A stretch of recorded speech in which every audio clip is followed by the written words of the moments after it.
Okey geng, kita ada dekat Cafe Skincan ni. So kita akan masuk dalam, kita akan tengok apa menu yang diorang tawarkan kat sini lah. Okey geng, jom ikut saya.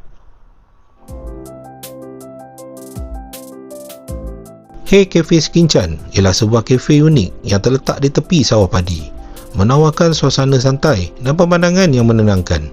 Di sini, pengunjung boleh menikmati kopi, kek serta pelbagai makanan pilihan sambil menikmati panorama sawah yang luas, sesuai bagi mereka yang suka bersantai dan bergambar. Reka bentuk kafe yang estetik dan instagramable menjadikan tarikan utama di Skincan. Antara menu yang popular ialah strawberry matcha dan Earl Grey lychee cake. Cafe Skincan dibuka setiap hari kecuali Isnin, dan waktu terbaik untuk berkunjung ialah pada waktu pagi ataupun waktu petang bagi menikmati cahaya matahari yang indah di atas hamparan sawah padi.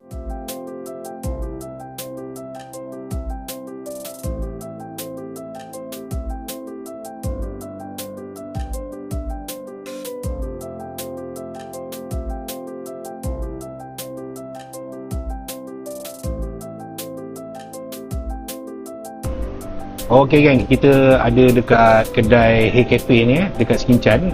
So kita makan tengah hari je lah, senang kat sini sebelum kita pergi buat aktiviti yang lain lah. Okey, so yang ada dekat meja saya ni adalah carbonara. Sepatutnya smoke duck carbonara, tapi yang ni dah ditukar jadi ayam. So dia jadi smoke chicken carbonara lah kot, maybe lah. So nanti kita akan rasa benda ni.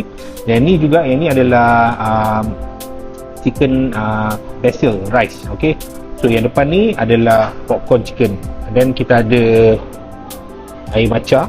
So kita akan rasa kejap lagi. Okay geng, jom kita rasa. Okay geng, kita akan rasa carbonara dulu. Bismillahirrahmanirrahim. Dia memang jenis creamy ni. Bismillahirrahmanirrahim.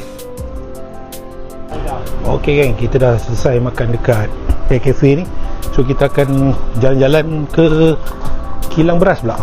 Tak jauh dari sini. Jom.